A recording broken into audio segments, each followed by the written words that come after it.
My name is Luna. I'm in my late 30s now, old enough to have lived several versions of myself, young enough to remember exactly who I used to be. For most of my adult life, I worked in a quiet, respectable role. Nothing flashy, nothing that made people lean forward when I spoke. The kind of life that looks small from the outside and feels manageable from within. People often described me as stable, practical, even boring. I let them. There's a strange safety in being underestimated.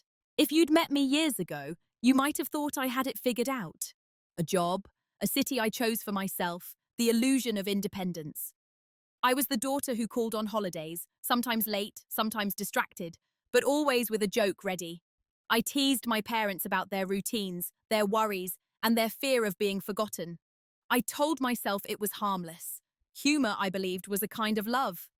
This story isn't about revenge. It isn't about proving anyone wrong or watching someone else suffer. It's about a slow, emotional reversal, one that didn't announce itself when it arrived. I didn't wake up one morning transformed. I drifted. I learned. I became someone my younger self would have pitied without recognizing the warning. What you're about to hear is the journey from casual mockery to lived reality. From laughing at the loneliness of aging parents to sitting alone in a quiet apartment, realizing no one had noticed my absence. It's a story about silence, how it begins as neglect, then becomes a choice, and finally turns into power that feels nothing like victory. I'm telling this the way it happened, without raised voices, without villains drawn in thick lines. There were no monsters here, just ordinary people, including me, making ordinary decisions that added up to something permanent. I won't dramatize it for sympathy, and I won't soften it to make it easier to hear. I believe honesty is more respectful than performance. Over the next chapters, I'll take you through who I was to the people closest to me, the small cuts that didn't bleed but never healed, and the moment I realized I had quietly stepped into the future I once laughed at. You'll hear about preparation that looked like passivity, choices that sounded like silence, and a confrontation that had no heat left in it, only clarity. If you're listening because you've ever dismissed someone's fear of being alone, or because you worry, privately, that one day no one will check in on you, then you're not here by accident. Before we go any further, let me ask you something gently, without judgment. Have you ever laughed at a fear you didn't yet understand? I was the easy one. That's how they described me when I wasn't in the room. Reliable, low maintenance, the daughter who didn't demand explanations or reassurance. If something went wrong, I adapted. If something was forgotten, I forgave it before anyone asked. In my family, there were roles that settled early and never moved again. My parents were careful people, practical, anxious, in quiet ways. They worried about money, about health, about being needed less as the years passed. My siblings worried about being seen. I worried about keeping the peace. That difference mattered more than I understood at the time. When my parents talked about loneliness, I treated it like a phase they'd grow out of. I'd tease them gently, the way you do when you don't want to step too close to discomfort. You're busier than you admit, I'd say. Or, you just need a hobby. Sometimes I laughed when they talked about being forgotten, not cruelly, but casually, as if it were an exaggerated fear, like worrying the house might collapse overnight. I thought humor made things lighter. I didn't realize it also made them smaller. To everyone else, I was background stability. The one who remembered birthdays without making a show of it. The one who showed up early, left quietly, and never asked if she'd been missed. If I skipped a gathering, someone might say, "Oh, Luna couldn't make it." And that would be the end of the sentence. No follow-up, no concern, just a fact, like the weather. At work, it was similar. I handled logistics, systems, processes, the invisible spine of things running smoothly. When something succeeded, it belonged to the team. When something failed, it quietly landed on my desk. I didn't complain.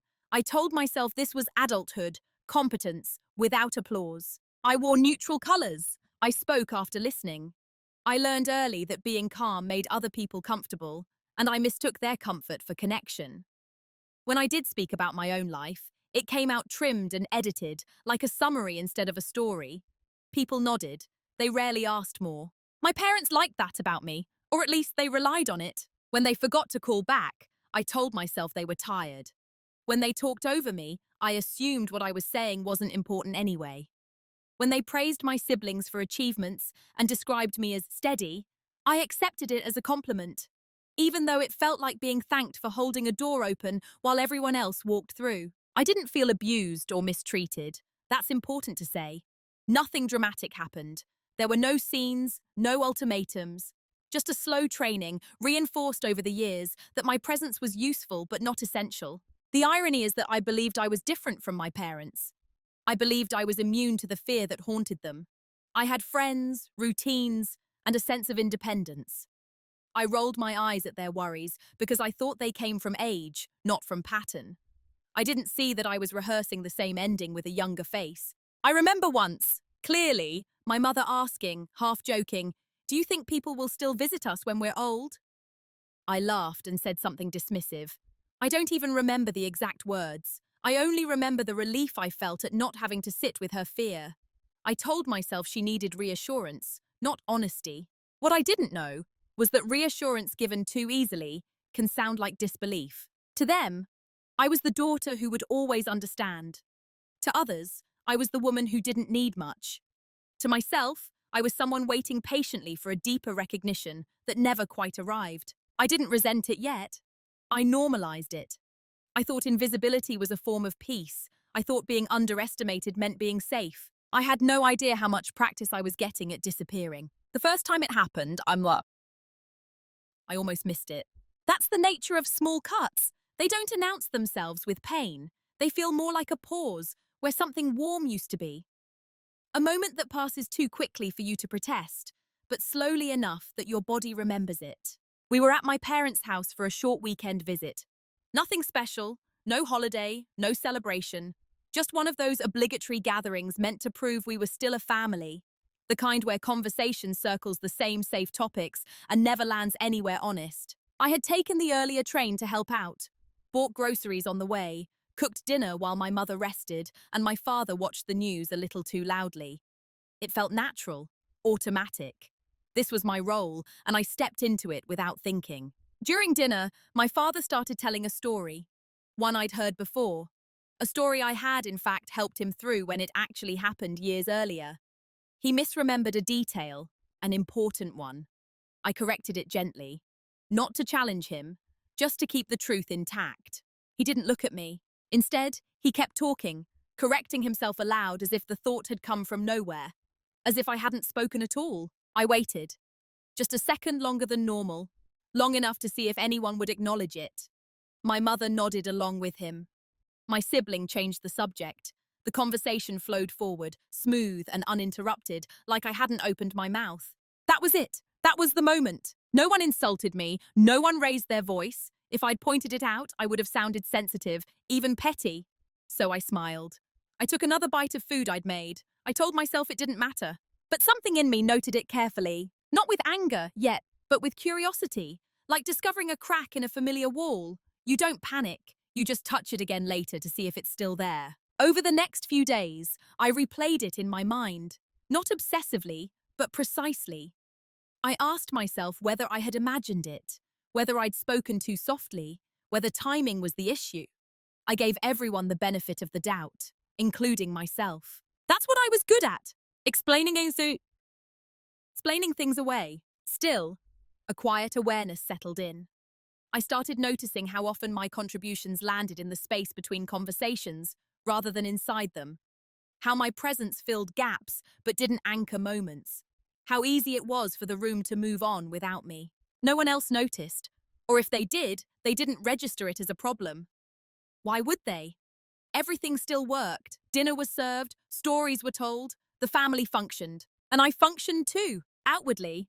Nothing changed. I laughed when appropriate. I listened attentively. I helped clean up.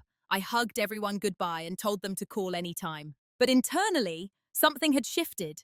Not broken, not hardened, just adjusted. Like a muscle tensing for the first time after years of rest. I began to understand that being dependable can make you easy to overlook. That consistency can turn a person into furniture, useful, familiar, and rarely thanked. I didn't confront anyone. I didn't withdraw. I didn't demand acknowledgement. I simply stored the moment away. The first small cut didn't bleed, but it taught me where the edge was. Once you notice something, it has a way of multiplying. Not because it suddenly happens more, but because you stop dismissing it as a coincidence. The pattern doesn't change, your eyesight does. After that dinner, moments as it surfaced everywhere, quietly, persistently. Conversations where my ideas were echoed later by someone else and suddenly received with interest. Messages left unread that were later answered in group chats as if I'd never asked the question. Decisions made collectively that I only learned about after they were finalized. Each incident was small enough to excuse. Together, they formed a rhythm. I told myself it was unintentional. Those people were busy, that I wasn't assertive enough. I adjusted my expectations instead of their behavior. That felt mature, reasonable, safer than disappointment. With my parents, it became almost ritualized.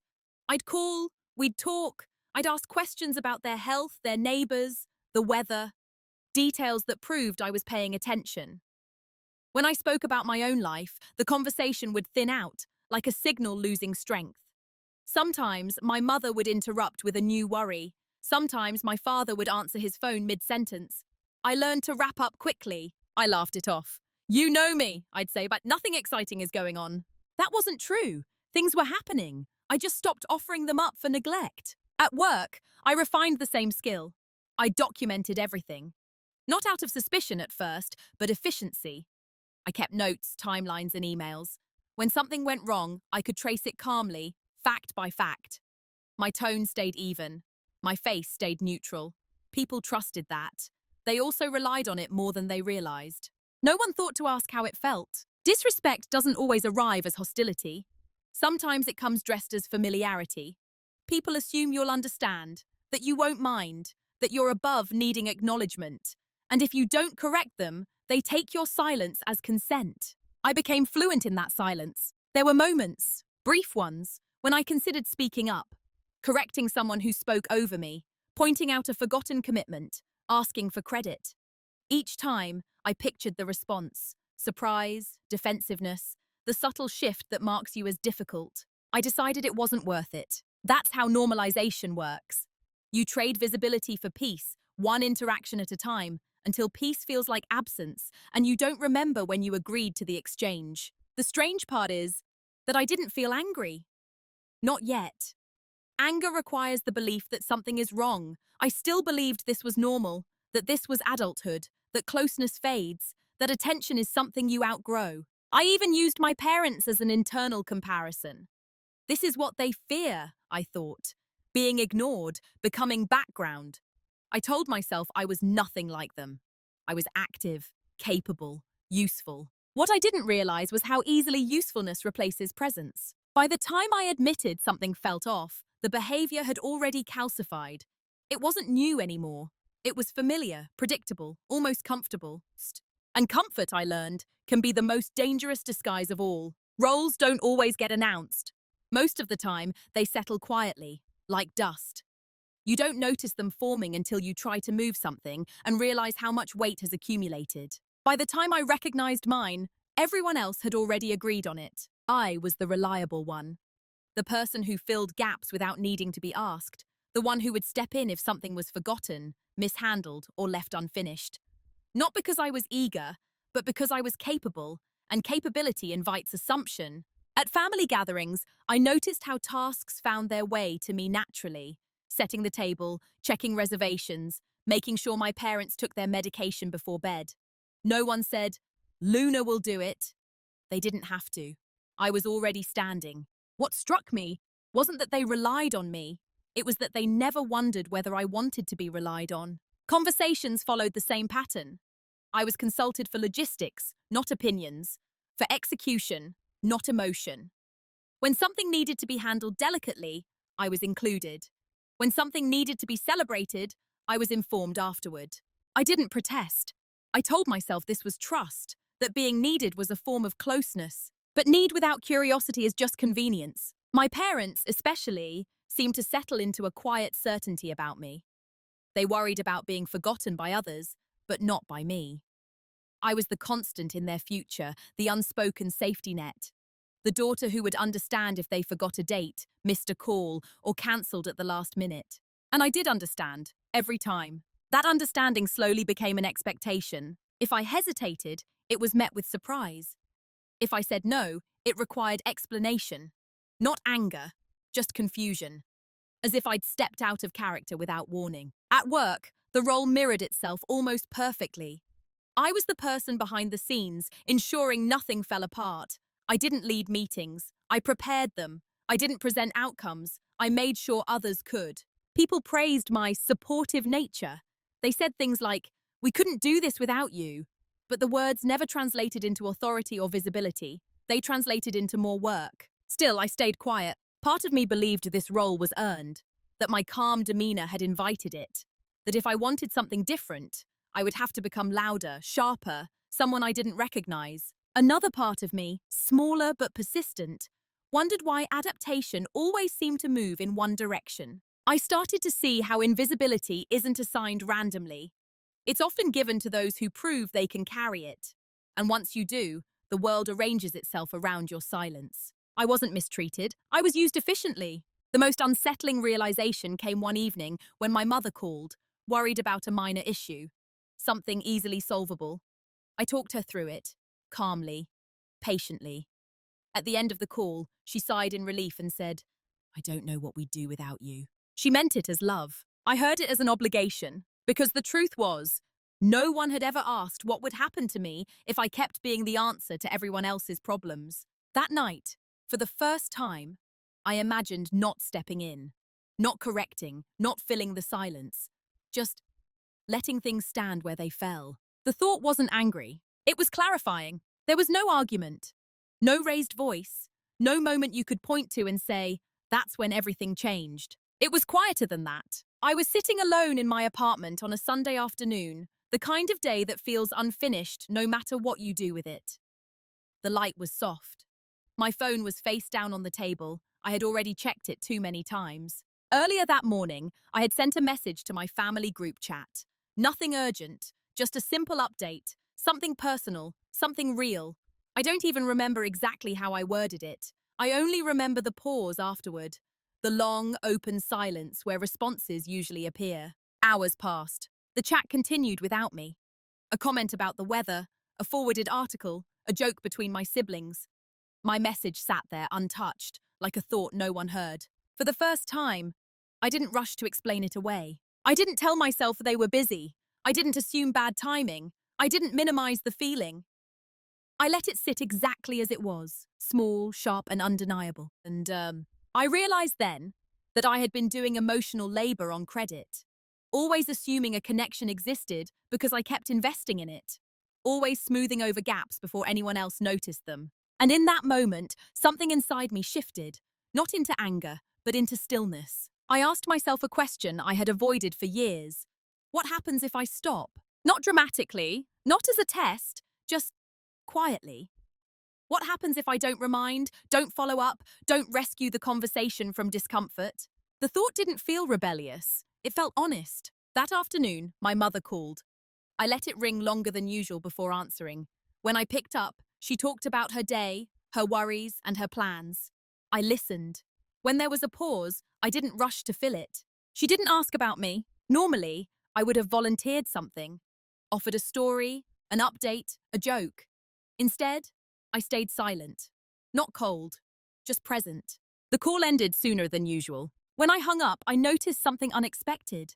I didn't feel guilty. I felt accurate, like my internal picture finally matched the external one. That was the day I stopped confusing habit with closeness. I didn't announce any changes. I didn't set boundaries out loud. I simply adjusted my behavior to match reality instead of hope. I answered messages without adding extra warmth to compensate for theirs.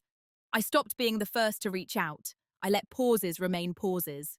And I watched. Not with resentment, but with attention. What I saw was revealing. At first, the silence felt like restraint, like holding your breath underwater. Not painful, just unfamiliar. I had spent so long filling space that leaving it empty felt almost irresponsible. But over time, I realized something important. Silence doesn't automatically mean absence. Sometimes it's the most accurate response available. I stopped initiating contact the way I used to. Not out of spite, not to make a point, simply to observe what existed without my constant effort. I replied when spoken to. I showed up when invited. I remained polite, calm, unchanged on the surface. Internally, though, I was learning. Days passed, then weeks. The check-ins grew less frequent. Conversations shortened. No one asked why. No one noticed the shift because, from their perspective, nothing essential had been removed. Things still functioned. Birthdays were remembered by someone else. Plans still happened. Problems still got solved, just not by me. That realization landed heavily. Silence, I learned, is often mistaken for weakness. People assume it means compliance or a lack of awareness. They believe if you're not protesting, you're unaffected. They were wrong. My silence wasn't emptiness, it was space. And in that space, I began to see clearly how much of my presence had been taken for granted. My parents adjusted quickly. They always had. They filled the gap with each other, with routine, with worry. When I didn't call, they didn't confront me. They assumed I was busy. That assumption, I realized, was the same one I'd used for years to excuse their distance. At work, my reduced overfunctioning created small delays. Nothing catastrophic, just enough to expose how much I had been compensating. Meetings ran longer, tasks fell through the cracks, people started asking questions. I answered them calmly, directly, without stepping in to fix everything. No one accused me of neglect. They simply adapted. That, more than anything, confirmed what I had been avoiding. My constant presence had not been essential, it had been convenient. And convenience is easy to miss when it disappears slowly. I didn't feel triumphant, I didn't feel powerful, I felt sober, grounded in reality instead of expectation.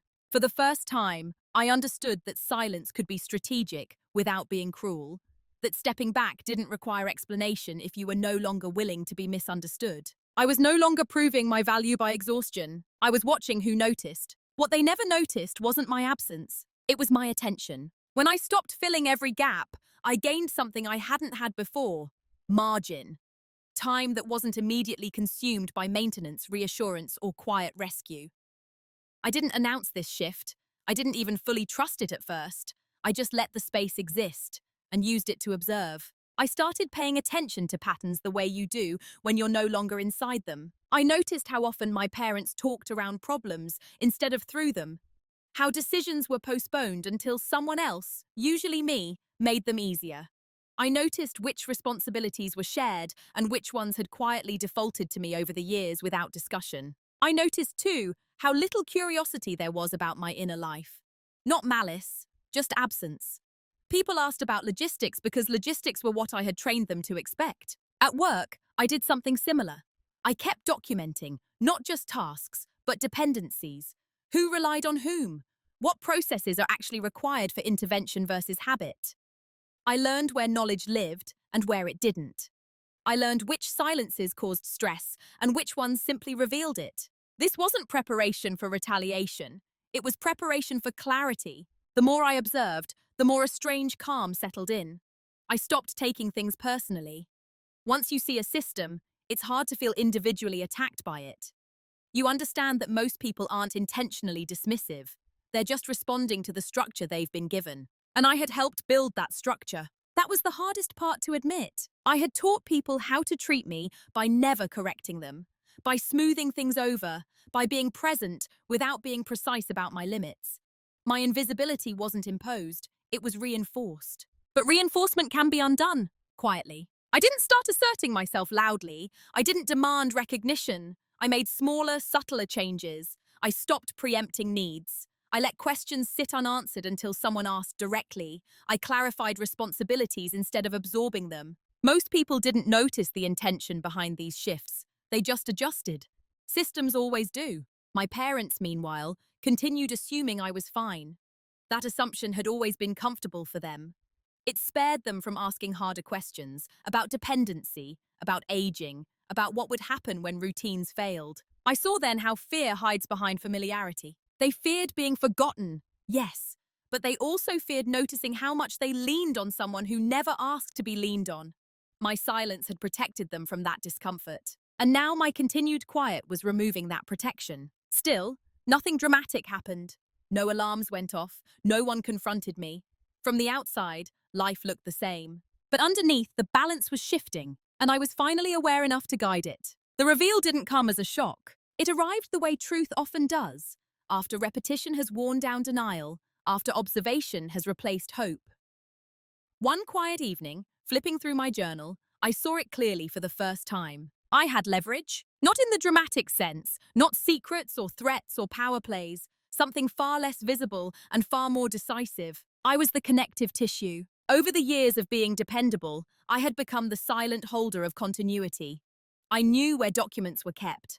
I understood routines that no one else questioned. I remembered agreements that were never written down. I carried context, emotional and practical, that others benefited from without realizing it had a single source. And because I never named this role, it was never acknowledged. At work, this was easy to see. Entire processes relied on my memory, my notes, my quiet follow-through. People assumed systems were stable because they had always been stable. They didn't realize stability had a caretaker. At home, it was subtler but deeper. I was the one who remembered which doctor my father trusted, the one who knew which neighbor had a spare key, the one who understood how my mother masked anxiety with efficiency. I didn't just help, I anticipated. And anticipation is invisible by design. The reveal wasn't empowering in the way movies portray it. There was no surge of triumph, just a steady, almost sobering clarity. If I withdrew fully, not emotionally but structurally, things wouldn't collapse overnight. They would drift. Plans would take longer, decisions would get postponed, small problems would compound, and no one would immediately trace it back to me because no one had consciously noticed my role in the first place. That understanding changed how I saw everything. I wasn't as replaceable as I had believed, but I was ignorable as long as I stayed quiet. The difference mattered. I also realized something else, equally important. Leverage doesn't require cruelty. It doesn't demand exposure. It simply requires restraint. I didn't need to confront anyone with a list of sacrifices. I didn't need to remind my parents how often I'd been there. I didn't need to announce my value. I only needed to stop giving it away without intention. That night, I closed the journal and felt something close to peace. Not happiness, not relief. Peace, the kind that comes when you finally understand the shape of the room you've been living in. I knew then that whatever choice I made next would be irreversible, not because of drama, but because awareness can't be undone. Once you see your leverage, you can't pretend you don't have it. And pretending had been the costliest habit of all. Knowing something and acting on it are very different experiences. For a while, I stayed exactly where I was, aware, but still. I needed to understand not just what I could do, but who I would become if I did it. Because some decisions don't change circumstances, they change identity. I laid out the options quietly, the way I do everything. I could speak up, name the imbalance, tell my parents how invisible I'd felt, ask for more presence, more curiosity, more care. That path was familiar. It was the path of emotional negotiation, the one I'd walked my entire life. I could continue as I was, now with awareness. Keep providing, keep compensating, but with clearer eyes. That would preserve stability for everyone else, at the cost of a slow internal erosion I could already feel. Or I could do the thing that felt both simplest and most frightening. Withdraw fully from the role without explanation. Not disappearing, not cutting contact, just removing myself as the unspoken infrastructure. No reminders, no anticipatory help, no quiet corrections, no emotional buffering. I sat with that option the longest. It wasn't dramatic enough to feel righteous. It wasn't kind enough to feel selfless. It was clean, clinical, final in a way that didn't announce itself. I thought about my parents, how much they feared being forgotten, how often I'd laughed at that fear because I believed it was hypothetical. I saw now that fear wasn't about abandonment. It was about irrelevance, about realizing too late that the people you relied on had inner lives you never fully engaged with. I wondered if speaking up would change that. I doubted it, because awareness given under pressure often produces guilt, not growth. And guilt seeks relief, not understanding. If I confronted them, they might apologize. They might promise to do better. They might try for a while. And then, slowly, things would return to shape, because the shape benefited them. The same was true at work. If I announced my boundaries loudly, they'd be respected just long enough to be resented. I'd be seen as someone who disrupted the flow instead of revealing it. I didn't want to be resentful. I wanted to be accurately placed. So I chose the irreversible option. I decided to step out of the role completely and let reality speak where words never had. This wasn't punishment. It wasn't a strategy in the usual sense. It was alignment. I would no longer soften outcomes to preserve comfort. I would no longer make myself smaller to keep systems running smoothly. I would no longer volunteer my depth to people who interacted only with my surface. I didn't announce the decision because it wasn't a negotiation. I simply stopped. That was the moment everything truly changed. Once the decision was made, the actions that followed didn't feel dramatic at all. That surprised me. I had expected some internal resistance. Fear, maybe, or guilt sharp enough to stop me. Instead, what I felt was a kind of procedural calm, like closing a series of open tabs you didn't realize were draining your battery. Moving in silence isn't about secrecy, it's about precision. I didn't change my tone, I didn't withdraw warmth, I didn't make my distance visible. From the outside, I looked exactly the same, still composed, still responsive, still dependable in the narrow sense. What changed was where my energy stopped flowing. At work, the first step was clarity. I began by mapping my responsibilities as they actually existed, not as they had quietly expanded over time. There was my official job description, and then there was the shadow version of my role, the informal fixes, the anticipatory problem-solving, the tasks no one had assigned because they assumed I would notice them. I started trimming that shadow role carefully. I documented processes the way manuals do, clearly, neutrally, without personalization. I stopped translating context for people who hadn't bothered to learn it. I answered questions directly, without adding the extra layer of foresight that used to prevent follow-up problems. When someone made an avoidable mistake, I didn't rush to correct it before it surfaced. I let it surface, not to embarrass anyone, just to let reality be visible. There was a meeting with my manager that, on paper, looked ordinary. I asked for alignment. I asked which responsibilities were mine and which were not. I accepted the answers without negotiation. When they reduced my scope, thinking they were protecting me, I agreed.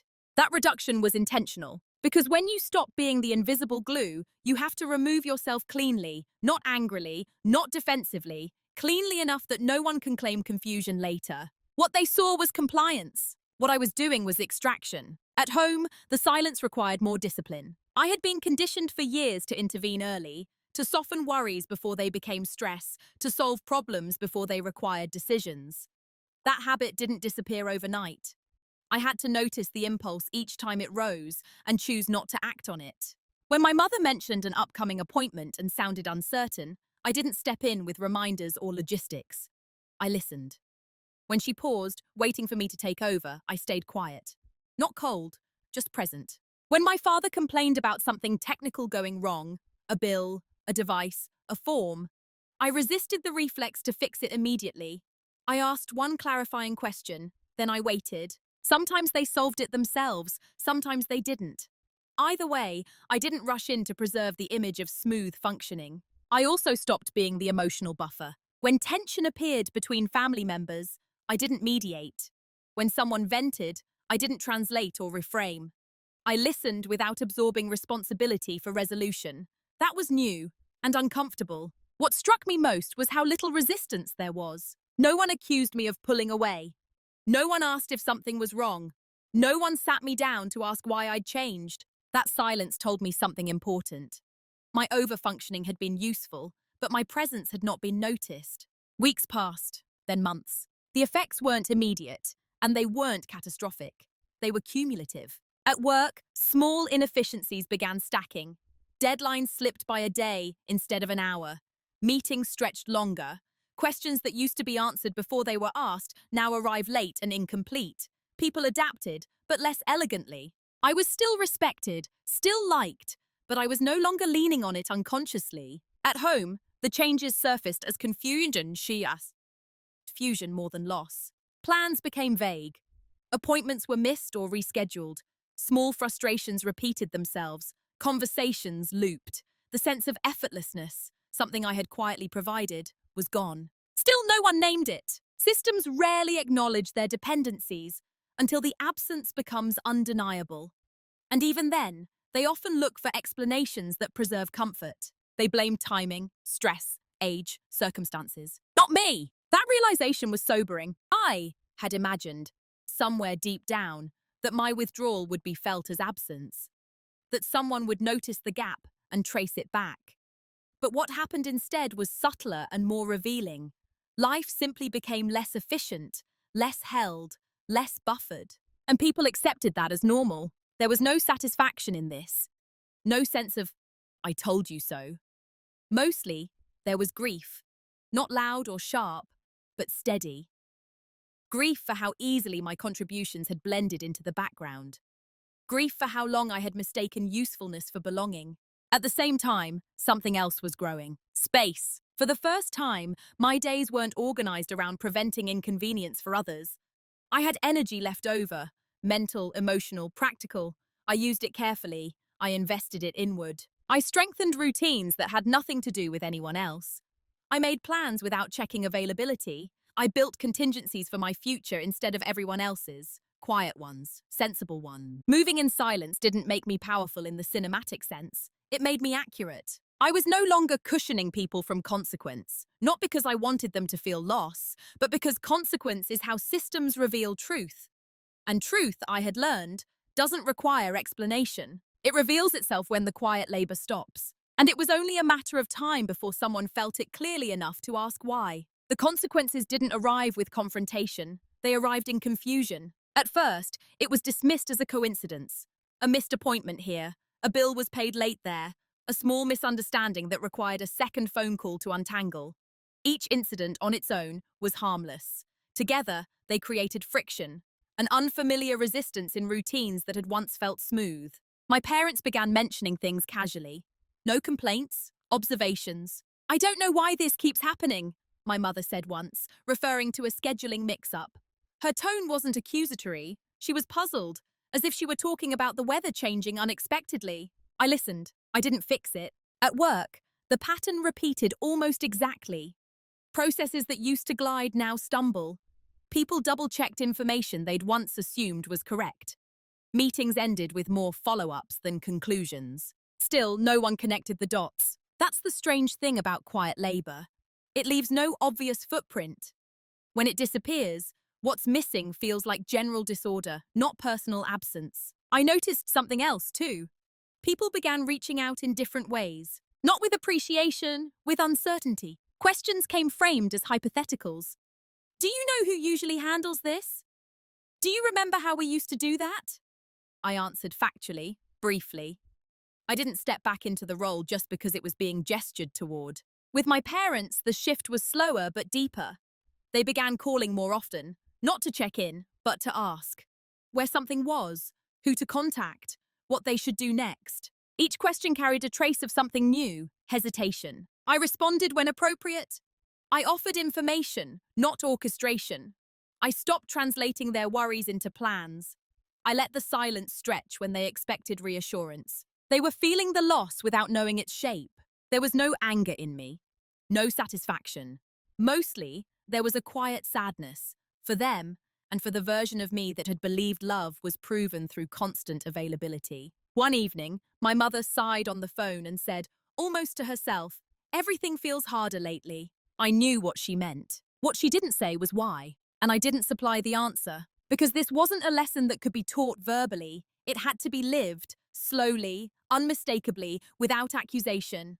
The consequences had begun, and they were irreversible. The moment they realized something was wrong didn't come all at once. It came in fragments, a tone change, a pause that lingered too long. Questions are repeated more often, with less confidence. My parents began to circle the same concerns, not because they hadn't heard the answers before, but because the reassurance they used to receive automatically was no longer there. My mother started asking if I was tired, if work was stressful, if I were doing okay. The questions sounded caring, but they were vague, feeling around the edges instead of looking directly at the center. I answered honestly, but briefly, I'm fine, and I was. That was the part they didn't know how to process. They began trying to reinsert warmth in familiar ways. Invitations increased, small gifts appeared, things I'd once mentioned in passing. Stories were retold with me positioned more clearly inside them, as if visibility could be restored through memory. But it was out of sync. You can't fix a structural absence with emotional gestures alone. At work, something similar happened. My manager asked if I was feeling overwhelmed, if I needed more support. The question came late, after inefficiencies had already been noted, after adaptations had already begun. I said no, because what I needed wasn't support. It was accurate. An accuracy had already been established. The problem wasn't that people didn't care. It was that they cared reactively. They noticed discomfort, not absence. They responded to friction, not invisibility. By the time concerns surfaced, the systems had already shifted around my withdrawal. Roles had been redistributed. Expectations had recalibrated. The quiet architecture I'd dismantled wasn't being rebuilt. It was being replaced. With my parents, this was harder to see, but no less true. They tried to re-establish closeness by increasing contact, but the quality didn't change. Conversations stayed on the surface. Curiosity remained shallow. They were reaching for the version of me that had buffered their lives, not the person I had always been underneath. I realized then that even if I explained everything, every slight, every pattern, every choice, it wouldn't return us to what we had been. Because what we had been wasn't mutual. It was functional. And once functionality breaks, nostalgia can't restore it. There was a quiet panic beneath their efforts. Not fear of losing me exactly, but fear of losing ease, of facing the complexity they had been insulated from for years. That was the truth I couldn't soften anymore. Fixing it would have required attention much earlier, before silence hardened into structure, before roles settled into expectation, before I learned how to live without being seen. By the time they noticed, the version of me they missed was already gone, and she wasn't coming back. The confrontation, when it finally came, did not arrive with urgency. It didn't feel like a moment I had been waiting for. It felt like something that had already passed internally, now catching up in real time. By the time my parents were ready to ask the question, I had already answered it for myself. It happened on an ordinary afternoon.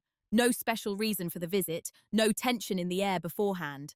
The living room looked exactly the same as it always had. Familiar furniture, familiar light, familiar quiet.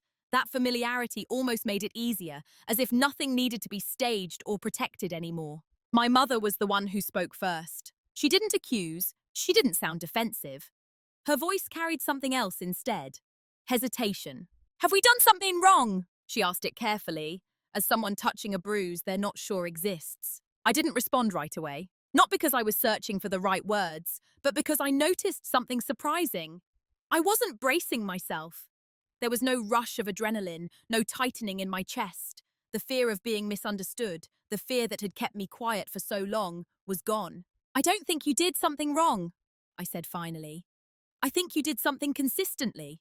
They both looked at me then, fully, not as someone filling a role, but as a person speaking outside of it. So I explained, not emotionally, not chronologically. I didn't list events or quote conversations. I talked about patterns, years of being needed without being known, about how reliability had quietly replaced curiosity, about how being the easy one had made it unnecessary to check whether I was still there in any meaningful way. I told them how often I'd adjusted myself to keep things smooth, how often I'd laughed things off to avoid discomfort, how invisibility doesn't arrive as neglect, but as assumption. They didn't interrupt. That alone felt different. My father leaned forward slightly, his brow furrowed, not in defense, but in concentration. My mother's hands folded in her lap, unfolding and folding again. I could see recognition forming slowly, like a language they were just beginning to understand. When I finished, the room went quiet. Not an awkward quiet, not a heavy one, just still. Then my mother spoke again, her voice softer this time. "We didn't know." I believed her immediately. That was the strangest part. There was no satisfaction in hearing it. No relief. Just acceptance. Because what they didn't know wasn't a single feeling or moment. It was an entire inner landscape they had never thought to explore. "I know," I said. "That's not something you realize all at once." My father asked what they could do now. The question was sincere, earnest, and very late. I took my time answering.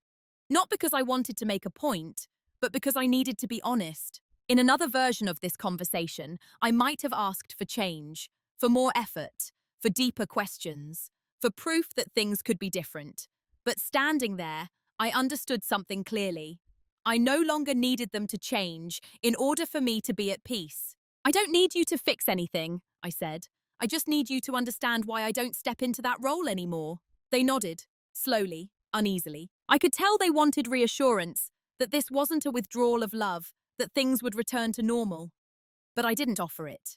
Not because I wanted them to feel uncertain, but because false reassurance had been part of the problem. The conversation ended without closure in the way people expect it to.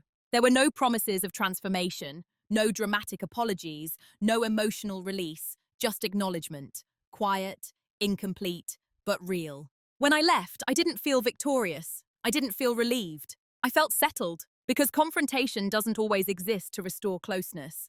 Sometimes it exists to redefine distance, to name it honestly so it no longer has to be managed silently. For the first time, the space between us wasn't filled by my effort alone. And that finally felt balanced. Who I am now isn't the result of a breakthrough moment. It's the result of not stepping forward when I used to. From the outside, my life looks almost unchanged. Same city, same pace, same quiet temperament. I didn't reinvent myself or announce a new chapter. I simply stopped living as an extension of other people's needs. The biggest change is internal. I no longer measure my value by how smoothly things run around me. I wake up without scanning the day for potential problems that don't belong to me. I don't preempt disappointment. I don't rehearse conversations in my head to make sure everyone else stays comfortable. My energy has edges now, and those edges protect me. At work, I'm still competent, but I'm no longer infinite. My role is defined, visible, and contained. People know what I handle and what I don't. When something falls outside that boundary, it stays outside. There's no resentment in that, just clarity. Some people respect me more now. Some people feel less comfortable. Both reactions are honest. With my parents, the relationship has settled into something quieter and more adult. We talk, we check in, but I'm no longer the emotional infrastructure. When they worry, they sit with it longer. When they forget something, they solve it themselves or ask directly. Sometimes there's awkwardness. Sometimes there's distance. I let it exist. I've learned that closeness forced by overfunctioning isn't intimacy, it's management. And management eventually costs you yourself. What surprises me most is the absence of bitterness. I thought stepping back would harden me. Instead, it made me softer in places that matter. My empathy is still there, but it's selective, intentional, grounded. I don't disappear to keep the peace anymore. I also don't chase visibility. Being underestimated no longer feels like a threat. I've outgrown the need to be seen by people who never learned how to look. I know who I am, even when no one is watching. The fear I once laughed at, the fear of becoming someone no one visits, no longer terrifies me. Because I understand now. Being visited is not the same as being valued. And being valued by yourself is not loneliness. If I am alone someday, it won't be because I faded away. It will be because I chose not to vanish. There is a particular kind of loneliness that doesn't come from being alone. It comes from being useful but unseen for so long that your absence feels more noticeable than your presence ever did. For years, I believed love was proven through availability, through anticipation, through making sure nothing fell apart around the people I cared about. I told myself that being needed was enough, that being steady, reliable, and low maintenance meant I was secure in their lives. I was wrong. Love without attention isn't love. It's dependence disguised as comfort. The truth I had to face, slowly, quietly, was that I had laughed at my parents' fear of being forgotten because I didn't recognize it yet. I thought their anxiety belonged to age, not to pattern. I thought independence protected me. But invisibility doesn't wait for old age. It begins the moment you stop being curious about someone while still expecting their presence. What changed my life wasn't confrontation or revenge. It was alignment. I stopped cushioning other people from the consequences of not seeing me. I let silence do what words never could, reveal the structure underneath our relationships.